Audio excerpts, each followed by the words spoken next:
প্রিয় বন্ধুরা, কেমন আছেন? আশা রাখি ভালো। আমি জগতের বিভিন্ন ধর্মের একজন ছাত্র। আমি আপনাদেরকে আপাতত ১০০টা ধর্ম নিয়ে আলোচনার প্রতিশ্রুতি দিচ্ছি। ১০০। তো ১০০টা ধর্মের আজকে হবে প্রথম পর্ব। আর তা হলো যে জগতে এমন একজন মানুষও পাবেন না যে তারা ধর্মে বিশ্বাস করে না বা সৃষ্টিকর্তায় বিশ্বাস করে না। হয়তো বলবেন যে নাস্তিকরা তো ধর্মে বিশ্বাস করে না। মিথ্যে কথা। নাস্তিকরা অনেক উন্নত মানের চিন্তাভাবনা তারা করে। তারা প্রমাণ ছাড়া কথা বলতে চায় না। যেমন আপনি কোর্টে গেলেন বা থানায় গেলেন, যে একটা অভিযোগ দিলেন, আর সাথে সাথে পুলিশ এসে তাকে ধরে নিয়ে গেল, বিচার করে দিল, তা না। এটা হচ্ছে প্রমাণের ভিত্তিতে। বিচারকরা কিন্তু একটা বিষয় আন্দাজের পর বিচার করতে পারে না। এটা তাহলে বিচারক হতে পারত না। তো নাস্তিকরা প্রমাণ চায়, যে সৃষ্টিকর্তা আছে তার একটা প্রমাণ দেন। এর মধ্যে একটা রহস্য লুকায় আছে। যারা নির্বোধ, যারা বোকা, তারা বুঝতে পারে না। তারা কখনোই বলে না যে সৃষ্টিকর্তা নাই। তারা বলে হ্যাঁ থাকতেও পারে, নাও থাকতে পারে। কারণ কি জানেন? কারণ হচ্ছে তারা তো বিচারক, তারা অনেক ঊর্ধ্বের চিন্তাভাবনা নিয়ে তারা আলোচনা করে, তাই না? তা বলে একটা অদৃশ্য শক্তি আছে, হ্যাঁ থাকতে পারে। কিন্তু এককভাবে কারো জন্য এক পক্ষের হয়ে তারা কথা বলে না। তারা একটা বাস্তব উদাহরণ দেয়। যেমন কেউ বলে ঈশ্বর, সৃষ্টিকর্তাকে কেউ বলে সৃষ্টিকর্তা, আবার কেউ বলে ঈশ্বর, জানেন তো। কেউ বলে ভগবান, আবার কেউ বলে জিহোবা, আবার কেউ বলে আল্লাহ, কেউ বলে স্রষ্টা, কেউ বলে আহুরা মাজদা, কেউ বলে গড, কেউ বলে টিয়ান, কেউ বলে তাও, কেউ বলে ঈশ্বর বোম্বা, কেউ বলে বাল দেবতা। এরকম তো এক একজনে এক এক নামে ডাকে। যেমন কোরআন শরীফ। কোরআন শরীফ তো খুবই গুরুত্বপূর্ণ একটা বিষয়। তো কোরআন শরীফে দেখবেন যে প্রাচীনকালের যে মানুষরা ছিল, তারাও কিন্তু সৃষ্টিকর্তা মানত এবং 4জন দেবতা ছিল। লাত, মান্না, উজ্জা, হাবল, 4জন দেবতা আগেও ছিল। আবার কোরআন শরীফে নতুন করে 4জন ঢুকছে, সেটা হচ্ছে আজরাইল, জিব্রাইল, ইসরাফিল, মিকাইল, 4জন ঢুকছে। আবার সনাতন শব্দ তো চিরন্তন বা আদি, আসলে স্পেশাল প্রাচীন আর কি। তো সেখানেও কিন্তু 4জন দেবতা আছে, যেমন ব্রহ্মা, বিষ্ণু, শিব, মহেশ্বর। এখন আমি তো ব্রহ্মা বুঝলাম না, বিষ্ণু তো বুঝলাম না, মহেশ্বর তো বুঝলাম না। এই যে না বুঝার কারণে আমাদের মধ্যে দ্বন্দ্ব সংঘাত চলে আসে। বুঝতে হবে। সেটা হচ্ছে যে যেমন ব্রহ্মা হচ্ছে সৃষ্টিকর্তা, বিষ্ণু হচ্ছে পালনকর্তা, শিব হচ্ছে সংহারকর্তা, ঠিক আছে? আর একজন মনে করেন মেসেঞ্জার। 4জন হয়ে গেল। আবার আমাদের ইসলাম ধর্মে যে 4জন ফেরেশতার কথা বলা আছে, আজরাইল, জিব্রাইল, মিকাইল, ইসরাফিল, 4জন। তো একজন হচ্ছে সৃষ্টি, অর্থাৎ ওই যে মনে আছে যে আজরাইল দিয়ে মাটি নিয়ে এলো পৃথিবী থেকে আল্লাহ, মনে আছে? আজরাইলকে বললো তুমি পৃথিবী থেকে মাটি নিয়ে এসো, মাটি এনে আদমকে তৈরি করো। আদমকে তৈরি করার পরে তার মধ্যে আল্লাহ পাক রূহ ফুঁকে দিল, সে সচল হয়ে গেল। তারপরে বললো তুমি বহু বংশ বৃদ্ধি করো। ওই যে আদমের বংশ এখন পৃথিবী ভরে গেছে, আদম। আচ্ছা, দ্বিতীয় ফেরেশতা হচ্ছে মিকাইলের কাজ কি? মিকাইল হচ্ছে এই যে পৃথিবীতে যত 15 লক্ষ প্রজাতির প্রাণী আছে, এই সমস্ত প্রাণীর আহার তৈরি করার দায়িত্ব হচ্ছে মিকাইলের, তাই না? আর আজরাইল এলো, মাটি মানুষ তৈরি করলো। জীবজন্তু তৈরি কোনো কথা নাই কিন্তু কোরআনে, আছে সামান্য, কিন্তু দায়িত্বপ্রাপ্ত তেমন নাই। চলে গেল 2জন। মানুষও তৈরি করা হলো, জীবজন্তু ও তৈরি করা হলো, তারপরে জীবজন্তুর আহারও তৈরি করা হলো, তাই না? এখন ধ্বংস করে কে? ধ্বংস তো আছে, তো ধ্বংস করে আছে আজরাইল। আজরাইল কী করে ধ্বংস করে? সে কী করে? সে ওই প্রাণ কেড়ে নেয়, জানেন তো, তাই না? তো সবই তো আছে, সব ধর্মে সবই আছে, একই কথা। কিন্তু আমরা ওই যে এর অর্থ বুঝি না, এক দেশের গালি আর এক দেশের বুলি, এই কারণে আমরা অর্থ বুঝি না, এই জন্য সমস্যা। তাহলে আজরাইল হচ্ছে কি? সে ধ্বংস করে, তাই না? আর জিব্রাইল তো যে মেসেজ আদান প্রদান করে, তাই না? কোথায় কী ঘটতেছে, তাই না, আল্লাহর কাছে।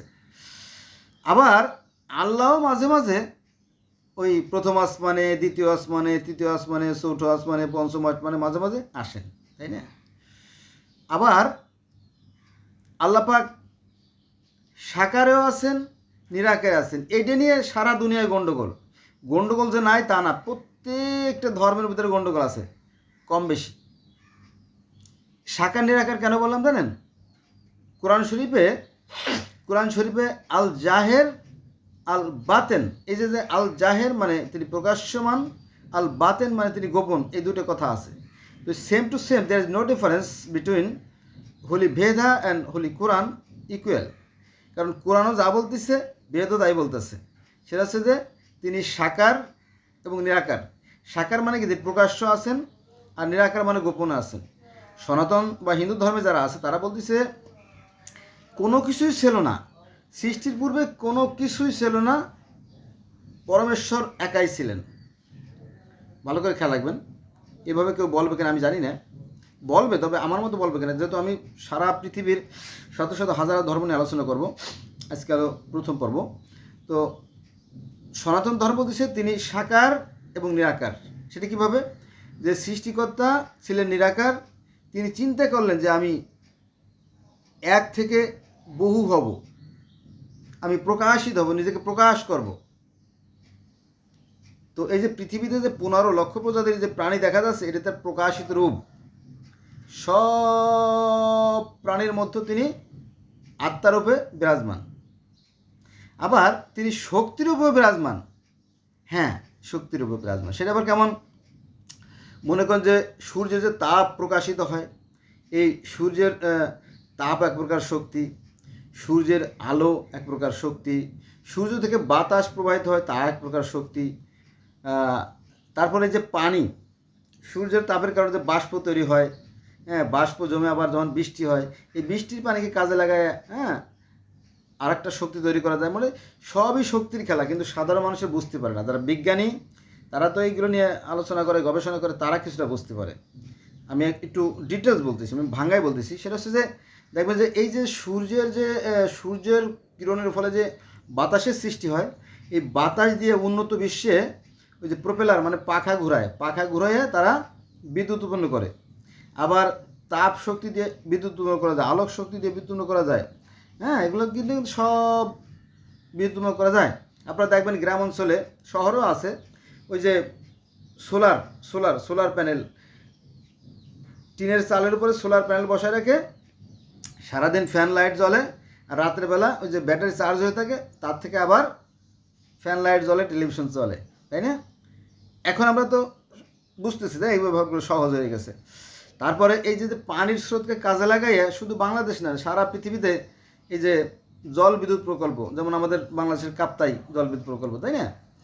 তো আসলে শক্তির খেলা। আবার এই যে মাটির ভিতরে যে এইগুলো আছে, মাটির ভিতরে যে তেল, তারপরে পেট্রোল, ডিজেল, কেরোসিন, মোম যা পাওয়া যায়, এগুলো দিয়েও বিদ্যুৎ উৎপন্ন করা যায়, মানে শক্তি উৎপন্ন করা যায়, ঠিক আছে? আবার পদার্থকে ভাঙলেও কিন্তু সেই শক্তি পাওয়া যায়। তার মানে কি? এই শক্তির বিভিন্ন রূপ, আর কিছুই না। হ্যাঁ, সর্বত্র শক্তির খেলা, তিনি শক্তিরূপে সর্বত্র বিরাজমান। আর এদিক থেকে বিবেচনা করে বিজ্ঞানীরা কিন্তু সৃষ্টিকর্তা অস্বীকার করে না, কিন্তু আলেমরা বলে কি জানেন? যে না, তারা ইসলামের বিরোধী, তারা বিশেষ করে মিথ্যে কথা বলে। এই ধর্মগুরুরা তারা ব্যবসায়িক স্বার্থে মিথ্যে কথা বলে। বিজ্ঞানীরা কখনো সৃষ্টিকর্তা অবিশ্বাস করে না। বিজ্ঞানীরা ঈশ্বরে বিশ্বাস করে না, এ কথা সত্য না। বরং যারা বিজ্ঞান চর্চা করে, এই বিজ্ঞান চর্চাটাই মানুষকে ঈশ্বরের কাছাকাছি নিয়ে যায়। হ্যাঁ, দেখেন যে টিটেনাস, এই যে আগেকার দিনে মারা গর্ভকালীন সময়ে ধনুষ্টঙ্গ হয়ে মারা যেত, বাচ্চাও মারা যেত, এখন আর মারা যায় না। ওই টিটেনাসের আবিষ্কার ফলে লক্ষ লক্ষ মা এবং বাচ্চা বেঁচে যাচ্ছে। কোনো নবী, পৃথিবীতে কোনো নবী কি লক্ষ লক্ষ মানুষকে জীবিত করছে? বলেন, করতে পারে নাই। কিন্তু বিজ্ঞানীরা লক্ষ লক্ষ মানুষের জীবন ফিরিয়ে দিচ্ছে। তারপরে শিয়ালে বা কুকুরে কামড়ালে জলাতঙ্ক রোগের ফলে লক্ষ লক্ষ মানুষ মারা যেত। দেখেন যে আজকাল সেই জলাতঙ্ক রোগের চিকিৎসা দেওয়ার কারণে এখন আর মানুষ মারা যাচ্ছে না। ঠিক আছে না? তারপরে যক্ষ্মা হলে লক্ষ লক্ষ মানুষ মারা যেত নিশ্চিত। হ্যাঁ, যক্ষ্মা হলে রক্ষা নাই, এ কথার আর ভিত্তি নাই। এটা কথা শুনছেন না? দেখেন যে এই যক্ষ্মা রোগের ওষুধ আবিষ্কারের ফলে আজ পৃথিবীতে লক্ষ লক্ষ মানুষ কি অকালে মারা যাচ্ছে না। একসময় ডায়রিয়ার ফলে গ্রামগঞ্জে গ্রামের পর গ্রাম উজাড় হয়ে যেত, মানুষ মরে। জানেন তো এটা ইতিহাস। আজকাল সিম্পল স্যালাইন খাওয়ার ফলে লক্ষ লক্ষ মানুষের জীবন ফিরে যাচ্ছে।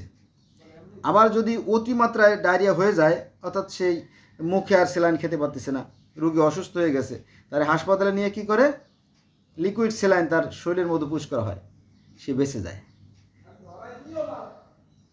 যত সব অতি আশ্চর্য যে ঘটনাগুলো, সেগুলো কি বিজ্ঞানীরা ঘটাই যাচ্ছে, তারপরেও মানুষের কি হুঁশ ফেরে না। বোঝা গেছে? আপনি দেখেন যে এই যে মোবাইল আবিষ্কার করছে না, মোবাইল আবিষ্কারের ফলে আপনি ঘরে বসে বসে সেই মহাশূন্যে সেই নভোচারীরা কি কাজ করতেছে, কোথায় কোথায় তারা কি করতেছে, সেগুলো ঘরে বসে দেখা যাচ্ছে।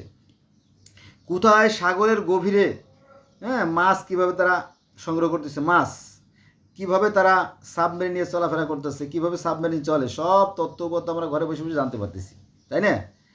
আমি তো জীবনে কোনোদিন অস্ট্রেলিয়া যাই নাই। অস্ট্রেলিয়া, তারপরে আমেরিকা, ব্রাজিল, আর্জেন্টিনা, আলাস্কা, তারপরে Russia, Siberia, Ukraine, Japan, German, Russia তো বলছি, ওদিকে আপনার কোরিয়া, থাইল্যান্ড, ব্যাংকক, হংকং আমি যাই নাই, কিন্তু ঘরে বসে বসে সমস্ত তথ্য আমি পেয়ে যাচ্ছি। মজার বিষয় না? মজার বিষয়। তো এগুলো কিভাবে সম্ভব হয়েছে? বিজ্ঞানীদের মাধ্যমে সম্ভব। তাদেরকে শ্রদ্ধা করা উচিত, কিন্তু এক শ্রেণীর ধোঁকাবাজ ব্যবসায়ী আছে, তাদেরকে শ্রদ্ধা করতে চায় না। আপনি দেখেন যে এই যে বিমান, একতলা বিমান, দোতলা বিমানও আছে। তো এই বিমানে হাজার হাজার লোক উড়ে উড়ে যাচ্ছে, তাই না? আবার কার্গো বিমানে মাল নিয়ে যাচ্ছে। আর আপনার ইংল্যান্ড, মানে ব্রিটিশের একটা ধর্ম আছে, ব্রিটিশরা যে আয় করে, ওই আয়ের 1% ওরা মানুষের কল্যাণে জমা রাখে। আমরা কি রাখি না? আমরা রাখি না। আমরা ওই বছরে একবার একটু জাকাত দিয়ে চিল্লাপাল্লা করি আর কি, কিন্তু ওরা তাদের নির্দিষ্ট টাকার নির্দিষ্ট পরিমাণ মানুষের কল্যাণে ওরা জমা রাখে। এবং অ্যারাউন্ড দ্য ওয়ার্ল্ড, পৃথিবীর যে কোনো প্রান্তে যদি দুর্যোগ দেখা দেয়, এটা কিন্তু সারা পৃথিবীর যে কোনো প্রান্তে দুর্যোগ দেখা দিলে কী করতে না, তাদের বিমান, মানে কী কারণে দুর্যোগটা হয়েছে, সেই দুর্যোগ রক্ষার্থে মানুষের সেবার জন্য তারা বিমান নিয়ে ওই দেশে চলে যায়। কারা? সেই ব্রিটিশরা। আমাদের এই বাংলাদেশে যত ভালো ভালো প্রতিষ্ঠান, যেমন আমি যখন একটা প্রাইমারি স্কুলে পড়ছি, আমি তনার স্কুল বলে, সনাতন ধর্ম তো হিন্দু, ওনার নাম সনাতন তনা। তো ওই স্কুলটা হচ্ছে তনার স্কুল। একদম প্রাইমারিতে যখন আমি প্রথমে ওই যে আরে কি জানি বলে তালের পাতা নিয়ে যখন আমি এক হাতে দোয়াত কালি, ওই যে কড়াইয়ের পিছনের কালি নিয়ে যেতাম, আমরা ওই কালি নিয়ে যেতাম আর ওই যে তালের পাতা নিয়ে যেতাম। সেই স্কুলটা প্রতিষ্ঠা করেছিল একজন হিন্দু লোক, ওনার হচ্ছে সনাতন। ওনার 8টা ছেলে, ওরা ওই করে চুল কাটে আর কি এখন। তো যাক, তো ওই স্কুলে গেলাম। তারপরে হাই স্কুলে গেলাম, সেই হাই স্কুলের নাম আছে জিএ আরে গোপীমোহন উচ্চ বিদ্যালয়, গোপীমোহন সাজাইল হাই স্কুল। আচ্ছা, তারপরে এটাও হিন্দুদের, মানে প্রাইমারিটাও হিন্দুদের তৈরি, তারপর হাই স্কুলটাও হিন্দুদের তৈরি। এরপরে যখন আমি ইন্টারমিডিয়েট পাস করলাম, এটা হচ্ছে আপনার ওই যে ভারতের যে প্রেসিডেন্ট মোদি ভারতের প্রেসিডেন্ট মোদি আসলো ওলাকান্দি, সেই ওলাকান্দির পাশেই এই শ্রীকৃষ্ণ কলেজ থেকে আমি ইন্টারমিডিয়েট পাস করলাম গেল। তারপরে ইন্টারমিডিয়েট পাস করার পরে আবার ডিগ্রিতে তখন আমি ভর্তি হলাম রাজেন্দ্র ফরিদপুর, আমাদের বৃহত্তম ফরিদপুর রাজেন্দ্র বিশ্ববিদ্যালয় কলেজ, সে রাজেন্দ্র বিশ্ববিদ্যালয় ডিগ্রিতে ভর্তি হলাম। ঠিক আছে, তারপরে সেখান থেকে আবার আসলাম ঢাকাতে জগন্নাথ কলেজ, কবি নজরুল। তো এটাও হিন্দুদের, তার মানে কি এই সমস্ত হিন্দুদের। আর আমরা কি দিছি? মাদ্রাসা, যেখানে মাত্র একটা মাত্র সাবজেক্ট পড়ানো হয়। ঢাকা বিশ্ববিদ্যালয়ে দেখবেন যে ওখানে কত 70টা বা 100টা বা তারও বেশি অনেক সাবজেক্ট পড়ানো হয়, আর মাদ্রাসায় একটা সাবজেক্ট পড়ানো হয়। তাহলে তারা কি জানে? তারা খুব কমই জানে। আবার দেখেন যে আপনি স্কুলে গেলে পরে biology, physics, chemistry, higher math, geography, হ্যাঁ, ফিলোসফি, এমন অনেক বিষয় জানা যায়, হ্যাঁ, যুক্তিবিদ্যা। কিন্তু ওইখানে ওই কুয়ার ব্যাঙের মতো সীমাবদ্ধ জ্ঞানের মধ্যে কিছু লোক পড়ে আছে, ওখানে বসেই চিৎকার চেঁচামেচি করে। এরা পিছে টানে, সমাজকে পিছে টানে, হ্যাঁ, আর চিৎকার চেঁচামেচি করে। এরা অন্ধ। অন্ধদের চক্ষুমান হতে হবে। সৃষ্টিকর্তার বিধানে কিন্তু পরিবর্তন নাই। সৃষ্টিকর্তা সে যেই হোক, যে নামে ডাক, তো সৃষ্টিকর্তার বিধানে কিন্তু পরিবর্তন নাই। সৃষ্টিকর্তা আমাদেরকে সমানভাবে, গোটা পৃথিবীর সবাইকে সমানভাবে আলো দিচ্ছে, তাপ দিচ্ছে, আহার দিচ্ছে, অক্সিজেন দিচ্ছে। সমস্যা কোথায়? সমস্যা শুধুমাত্র এইখানে।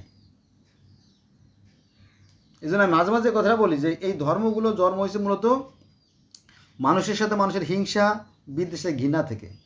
যে যত বড় মূর্খ সে তত বড় ধার্মিক। হ্যাঁ, এটাই একটা সৃষ্টির শক্তি আমাদেরকে ঘিরে আছেন, হ্যাঁ।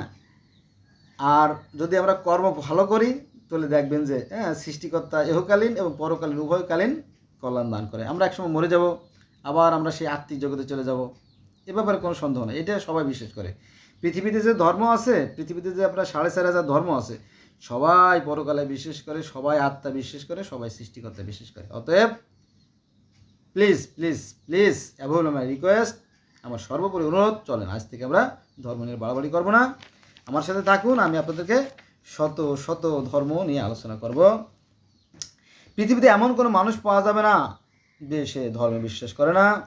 বিজ্ঞানীরা ধর্মে বিশ্বাস করে, এমনকি বিজ্ঞানীরা ঈশ্বরের কাছাকাছি চলে যায়। তারপর জানেন, ওই যে আমি আগেই বলছি যে ওনারা হাজার হাজার লাখ লাখ কোটি কোটি মানুষের জীবন ফিরে দিচ্ছে এবং মানুষের জীবনে আনন্দর বন্যা বইয়ে দিচ্ছে। কারা? এই বিজ্ঞানীরা। বিজ্ঞানীরা তো মানুষ খুন করে না, করে যারা খারাপ 2-4 জন করতে পারে। কিন্তু এই ধর্ম নিয়ে সবচেয়ে বেশি খুনোখুনি, মারামারি পৃথিবী হয়েছে এবং লক্ষ লক্ষ কোটি মানুষ মারা গেছে। পৃথিবীতে যত ধর্ম আছে সবাই সেই সৃষ্টিকর্তার সন্তুষ্ট লাভের উদ্দেশ্যে প্রার্থনা করে। এক একজনে এক এক পদ্ধতিতে করে। মনে করেন যে ইসলাম ধর্মে দিনে 5 ওয়াক্ত নামাজ, তাই তো? ইসলাম ধর্মে আছে দিনে 5 ওয়াক্ত নামাজ বাধ্যতামূলক। আবার হিন্দু ধর্মে প্রত্যুষে, মধ্যাহ্নে এবং সন্ধ্যায় প্রার্থনা নিবেদন আছে।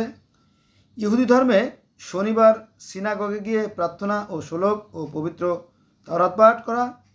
খ্রিস্ট ধর্মে রোববারে গির্জায় গিয়ে প্রার্থনা করা। এভাবে শিখ ধর্মে গুরুদ্বারায় গিয়ে প্রার্থনা সঙ্গীতের মাধ্যমে ঈশ্বরের কৃপা প্রার্থনা করা। বৌদ্ধ ধর্মে মন্দিরে গিয়ে বৌদ্ধ মন্দির সম্মুখে ত্রিপিটক পাঠ করা। এভাবে এক একটা ধর্মে এক এক ধরনের নিয়ম আছে। আবার এই যে সনাতন ধর্ম, এই সনাতন ধর্মে পঞ্চ মহাযজ্ঞ বলে একটা কথা আছে। পঞ্চ মহাযজ্ঞ, পঞ্চ মানে 5, মহা মানে বিশাল, যজ্ঞ মানে নামাজ বা আরাধনা বা প্রার্থনা বা আর্চনা বা যাই বলেন। তাহলে 5 ওয়াক্ত নামাজের কথা সনাতন ধর্মে আছে। 5 ওয়াক্ত নামাজের কথা ইসলাম ধর্মে আছে, 5 ওয়াক্ত নামাজের কথা পার্সি ধর্মে আছে, তারাও কিন্তু 5 ওয়াক্ত নামাজ পড়ে। সকাল, দুপুর, সন্ধ্যা, মধ্যরাত, প্রত্যুষে 5 ওয়াক্ত পার্সি ধর্মে। তারপরে গিলগেমেসের মহাকাব্য, গিলগেমেস মানে পৃথিবীর একদম সর্বপ্রাচীনতম যে পুরাণ, সেটা হচ্ছে গিলগেমেসের যে পুরাণ। তো সেখানেও কিন্তু 5 ওয়াক্ত নামাজের কথা বলা আছে। কেন, কিভাবে আছে?